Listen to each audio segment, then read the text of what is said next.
what's happening? Big Cat Bazy. We hit the top real quick. Now.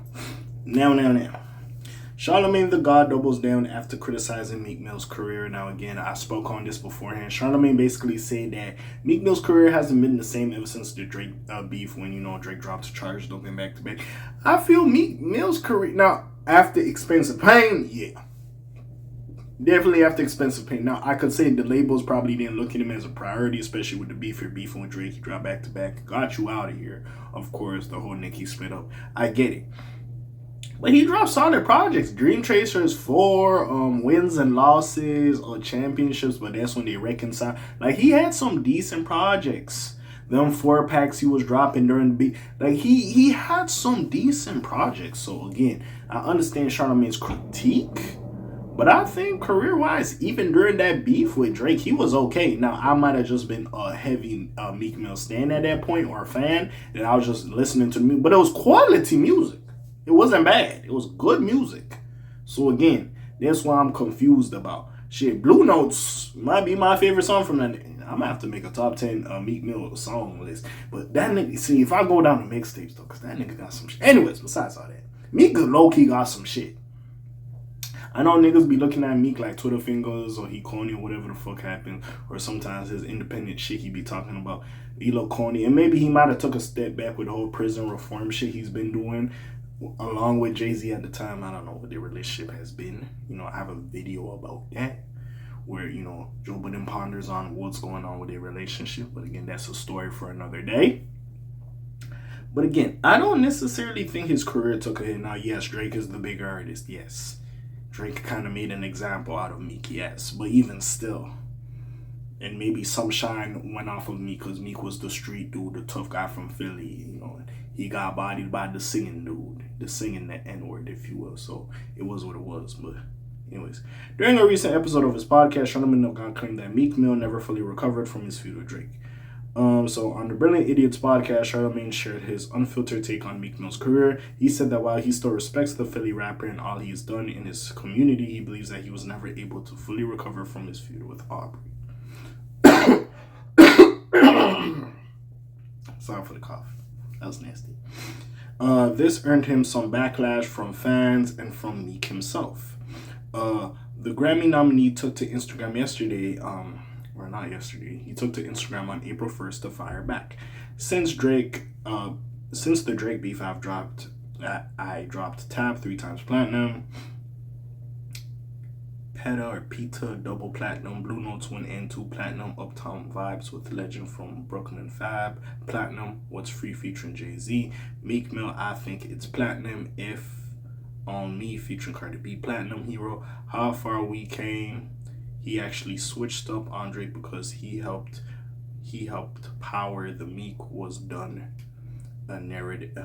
He helped power the Meek Was Done narrative was done. Now he's using the same against Drake. I'm good with Drake and Jay-Z as far as I know. Keep me out of this week-ish. So we got to keep a close eye on this cat. I feel like he's in the closet gay man that hates successful black men unless he's doing business with them. He continued, but I could be wrong. Charlamagne issued a response on The Breakfast Club making it clear that while he stands by his comments, he didn't mean any harm. I would only talk through the music because every single time Meek posts, the internet turns it into a joke, he explained. Y'all was just laughing at him last week because he posted about being on LinkedIn.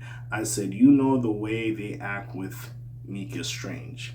Yes, record label wise, yes. I wouldn't be surprised as the value of Meek with the Drake beef. Yeah, they kind of reassessed his value. And I said, the way they act with Meek is strange. And I agree with Meek. The propaganda against Meek is strange, and it started with that battle. And at least on social media, the narrative around him hasn't recovered. That's fair. On social media, it started with the battle. He's done some incredible things. The personality added, I love what he does with reform, basically prison reform. All this stuff he does in the community. Again, it is what it is. He's backtracking a little bit. You could say Uncle Shala is backtracking a little bit. Personally, maybe I'm just looking music-wise. I think, yes, I feel like the sense of Meek being this gun toting tough ass street dude, yes, it's gone out of the way. Not to say he ain't a street nigga, but it's like he's funny. Like we be laughing at him when he be doing his Twitter finger stuff on on X. We be laughing. By the way, X fingers, Twitter fingers will always remain just because of that. Like, I'm sorry. This shit is Twitter, it's not X. But anyways, with that being said though, I still think Meek's career was decent. Still think it was good, honestly. Again, because see, this is the thing. Yes, there was a point Meek was scorching, but that's like kind of the new artist area.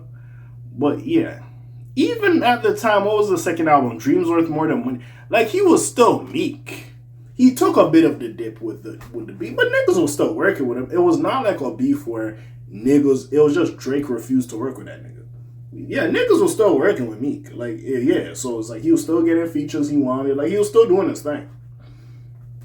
So it was what it was at the end of the day.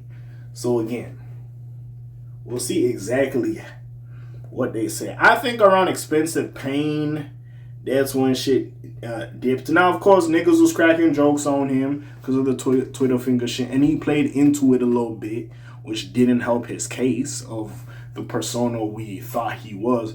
But even still, I don't really feel like his star dimmed as much. Social media narrative wise, if you're a Drake Glazer, yes, you might say, oh yeah, that nigga never recovered from the Drake battle. I think he was putting out some quality back then. Maybe this is just me. Maybe this is a me thing. Because I think he was putting out quality. That's just mine. I don't know. It might just be me. But what do y'all think? You already know what it is. It's your friendly neighborhood K.A. signing off for today. The Black TJ Detweiler doing this thing. My name ring bells like Quasimodo. Hit like, subscribe, and hype. You try and hit a little bit more to hear me. And I'm gone. Shalom, zoom, peace, else gang. Aye.